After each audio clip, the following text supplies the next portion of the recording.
ఈరోజు Jubilee Hills by election results సందర్భంగా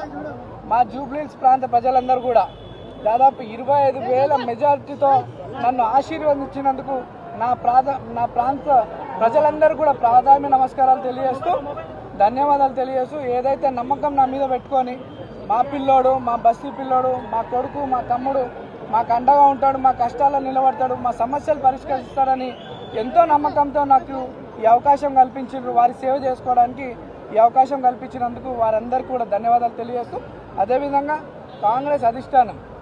Sonia madam గారు, రాహుల్ గాంధీ గారు, మల్లికార్జున్ ఖార్గే గారు, కేసీ వేణుగోపాల్ గారు, అలానే మా ముఖ్యమంత్రి గారు, మా ప్రియతమ నాయకులు మా అన్న రేవంత్ అన్న గారికి, మా అధ్యక్షులు పిసిసి అధ్యక్షులు మహేష్ కుమార్ గౌడ్ గారికి, ఇన్ఛార్జ్ మేడం నటరాజన్ గారికి, విశ్వనాథం గారికి అండ్ ఎంటైర్ క్యాబినెట్ మంత్రులందరికీ అండ్ మా ఎమ్మెల్యేలకి, చైర్మన్స్కి, మా పార్టీ కార్పొరేటర్స్, స్థానిక కార్పొరేటర్స్కు, ప్రతి ఒక్క కార్యకర్తకి ఎంతో కష్టపడ్డందుకు వాళ్ళందరూ కూడా ధన్యవాదాలు తెలియజేస్తూ మరి మా పార్టీ పెద్దలు నా మీద నమ్మకం పెట్టుకొని నాకు అవకాశం కల్పించినందుకు మా పార్టీ పెద్దలు కూడా ధన్యవాదాలు తెలియజేస్తూ ఈరోజు పార్టీ కార్యకర్తలు ఎంటైర్ కాంగ్రెస్ పార్టీ సిస్టమ్ అంతా జూబ్లీహిల్స్లో ఎంతో కష్టపడి కాంగ్రెస్ పార్టీని నన్ను ఇక్కడ గెలిపించుకోవడానికి నిరంతరం కృషి చేసినటువంటి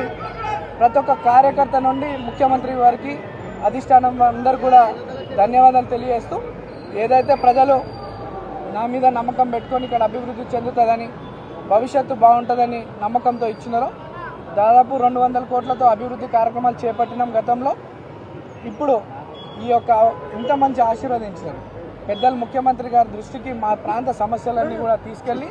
అన్నీ కూడా శాశ్వత పరిష్కారం చేయడానికి నిరంతరం కృషి చేస్తా. ప్రజల్లో అంటే గతంలో బీఆర్ఎస్ వాళ్ళు గెలిచినప్పుడు కొన్ని కక్షపూత రాజకీయాలు చేస్తుండే, నవీన్ యాదవ్ దగ్గర అటువంటివి ఉండవు. నవీన్ యాదవ్ ఈ రోజు వరకే మీరు మేము ఇప్పటి నుండి మనమంతా ఒకటే, అందరం కలిసి మన ప్రాంత అభివృద్ధి కొరకు కష్టపడదాం, కలిసి పని చేసుకుందాం అని చెప్పి సందర్భంగా తెలియజేస్తూ మరి మా